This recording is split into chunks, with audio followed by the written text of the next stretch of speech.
Hi, my name is Enrique Mendizabal. I'm the director of Thinktanks, and today I'm going to talk to you about strategic governance and in particular the role and functions of boards. Now, in this brief session, I'm going to discuss 5 points. First, what is our definition of governance and management? Set ourselves in the discussion. Why is this important? What are some of the main functions of boards? What are the types of boards? And I want to discuss something about the relationship between the boards with leadership and with staff.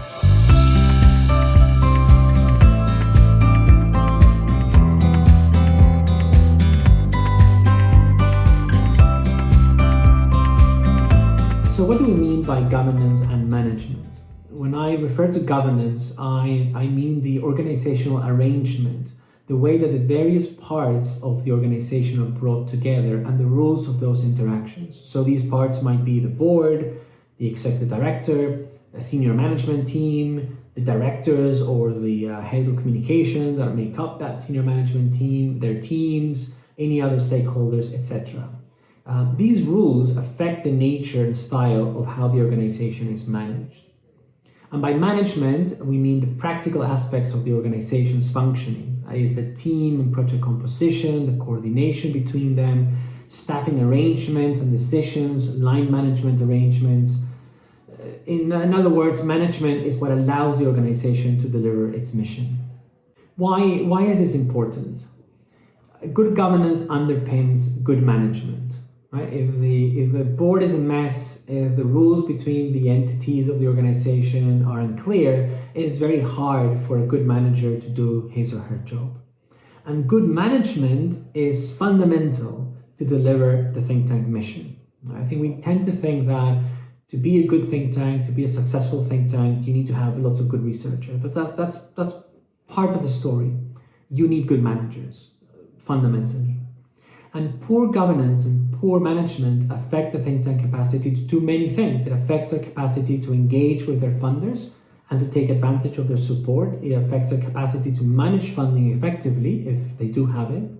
It affects their capacity to ensure their independence from interest groups, to learn from their successes and from their failures, to attract the best talent into the organization at all levels, not just at senior level, and to address internal and external shocks. So without an appropriate governance arrangement and appropriate management competencies, think tanks are unlikely to be able to deliver sustainable funding strategies, high quality research, and effective communications. And so let's focus on the board, which is, I believe, one of those areas, one of those entities that is often overlooked when we think about think tanking. I'm taking these ideas partly from the UK Charity Commission. There are other sources that you can use. These are quite useful. So when the UK Charity Commission advises organizations about the functions or the role of the board, it highlights at least 6. First, the board is there to ensure that the think tank is carrying out its purpose, for instance, for the public benefit, or in particular where it's mandated by law. It's there to comply with think tank's governing document and the law. It's there to ensure or to act in the think tank's best interest. The board is there to manage the think tank's resources in a responsible way. It's there to act with responsible care and skill on behalf of the think tank and to ensure that the think tank is in fact accountable. I would add a couple of other functions or a couple of other roles that board members in particular can play in respect to a think tank board. First is that they can bring in different points of view to a discussion. A think tank is going to have to deal with a number of challenges, and some of them are going to need a legal point of view, some of them are communications point of view, some of them are researchers' point of view, some of them are managers' point of view. It's not always a research problem. Sometimes it's a problem for another kind of skill. Board members can give the think tank insights into their own audiences or intended beneficiaries. For instance, if people in the board are current or past politicians, if they represent a particular group or region in the country where you're working, they will give you the insights you need to make informed decisions. A board member can give you access to contacts, to your main audiences, can help you connect to new actors. It can give you access, which is very important for any think tank. I can certainly think of new ways of doing things so that the organization is not constantly doing the same things over and over again. I asked the director of a think tank in Ecuador, Horacio Valentini, some time ago to give me a list of things that he asked this board to do. And he gave me a long list, and I'm just going to refer to a few, but I think it's important to consider the vast number of things that you can ask a board to be in charge of. So, oversee the accomplishment of the organization's mission, vision, values, statutes, and policies. Look out for the organization's financial sustainability. Choose, and if deemed necessary, remove the executive director. Evaluate the executive director's performance. For instance, they can also accept resignations, remove or designate new staff members. They can get involved in the human resources of the organization, especially at higher levels. They can arrange for an external auditing, be informed about them, and they should approve them as well. So they can get involved in a number of things, and it's important to consider those the necessary skills that the board members will require. And so let me talk about the types of boards that a think tank can consider. And I'm going to talk about 3 types of boards this time around. So first, corporate boards, then membership boards, and finally secondary boards. Now, corporate boards, these are quite similar to those that you would find in a for-profit organization. That's why we call them corporate boards. And according to Ray Stryek, a corporate board's role can have at least 3 aspects: a legal aspect, a functional aspect, and a symbolic aspect. And most organizations focus on the third one, the symbolic aspect. They bring in high-level, well-known academics to their board because it gives them or awards them part of their own credibility. But they forget about the legal and functional aspects of the board. Now, in a corporate board, the members are not staff of the organization. They're not part of the organization. They are external to the organization. Although sometimes a corporate board might include a representative of staff and certainly the executive director. They're led by a chairperson that is, again, independent of the organization. And they usually have the responsibility of appointing an executive director who would in turn have the responsibility of overseeing the staff and all what the think tank does on the day-to-day activities. A good example of this, the Overseas Development Institute in London has a corporate board. Grupo Faro in Ecuador also has a corporate board. A membership board or assembly, this is a different model. These often include more levels. So you might have an assembly, which includes all the members, an executive council, an ED, for example, an executive director, for example. An assembly consists of associates or partners to an organization. This is usually the researchers or founding members. This is everybody in a way. They have votes. And then that assembly, which is the highest governing body, tends to choose an executive council or a small group of members of that assembly that are going to go on and run the organization on a day-to-day basis. And within that executive council, you might find an executive director. But all of these members of the council and the executive director, him or herself, would be elected in a democratic way by the assembly members. That's what I mean by a membership board. So the executive council acts more as a management committee than a board of directors. It is part of the organization rather than external to the organization. Strategic decisions by the executive director or the executive council would still have to be approved by the assembly. So membership boards are a great way of making sure that the board feels they own the organization, right? The decisions that are made by these boards tend to stick, but they can take a long time to make them.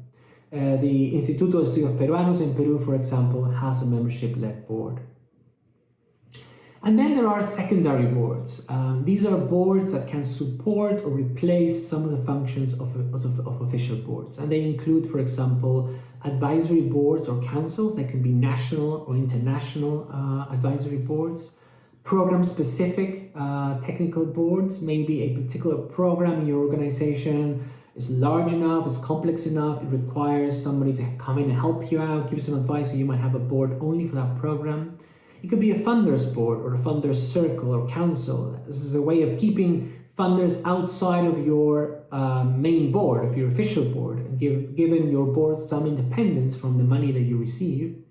And this can also involve subcommittees of the main board. Right? If you have a number of challenges you have to address, you might not need the whole board to come together and discuss them. You might want to divide them depending on their skills and competencies and experiences.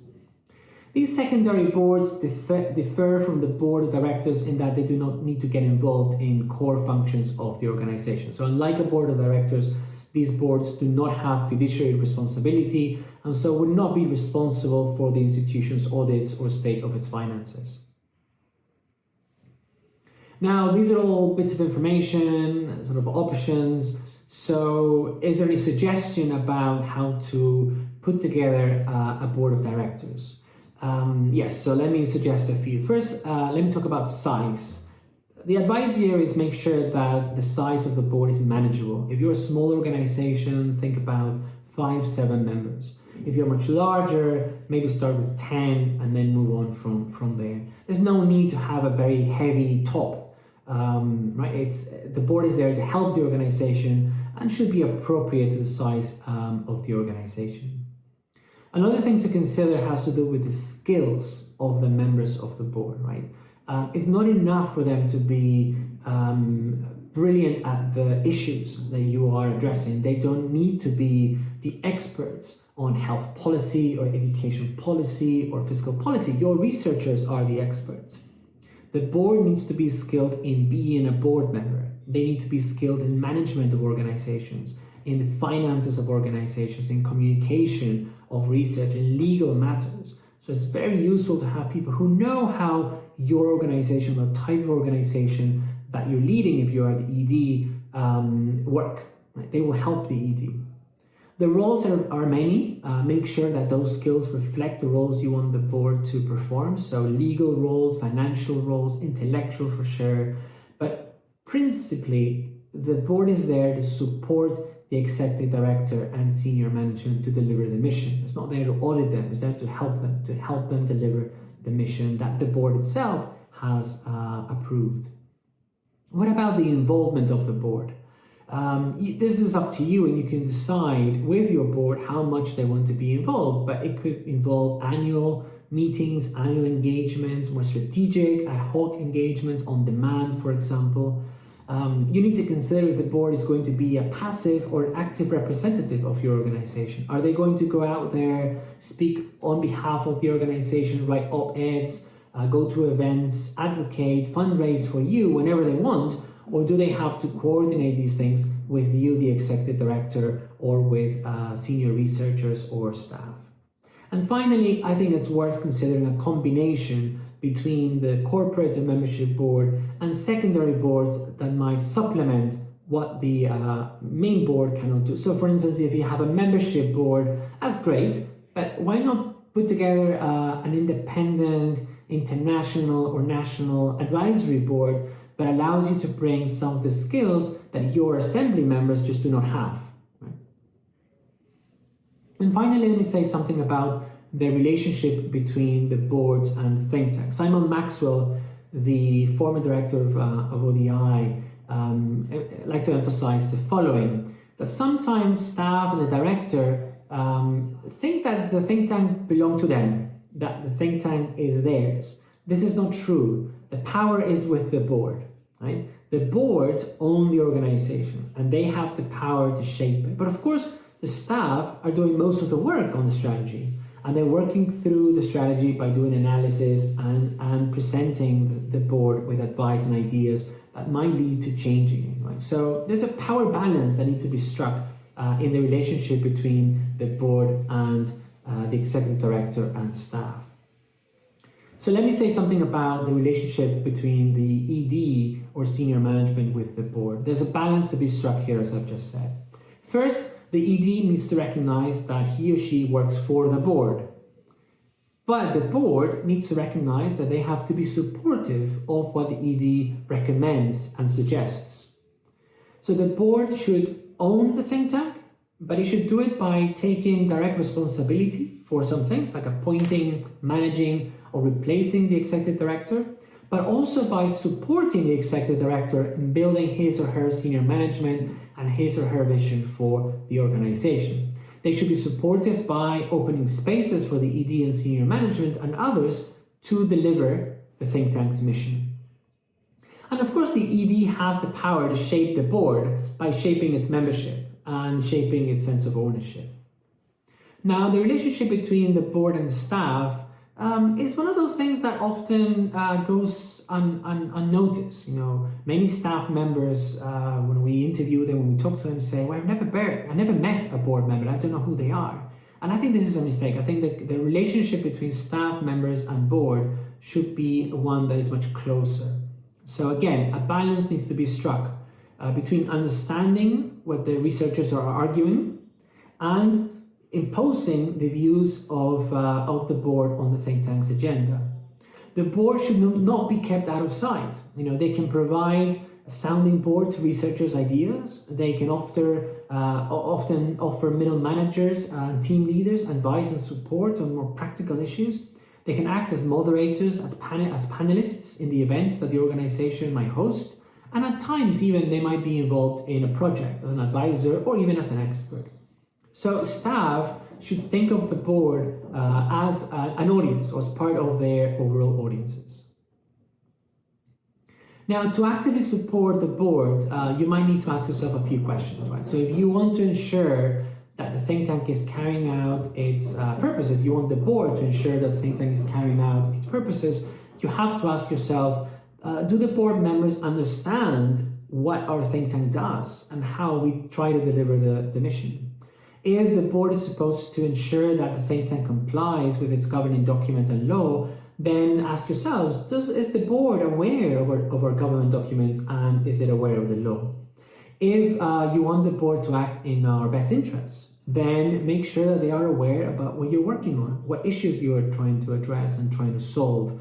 Are there any conflicts of interest of the board members and your work?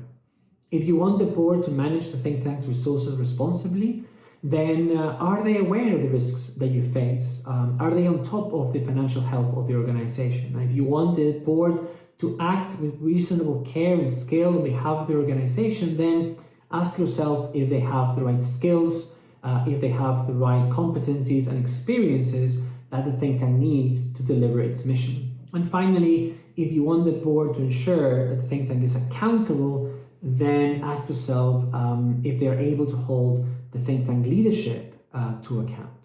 And so this is my advice. Do not leave the governance and management of your organization for later. Poor governance and poor management will hold you back. And the worst case scenario, it will be the main cause for any kind of failure. But good governance and good management will be the driver of success. Thank you.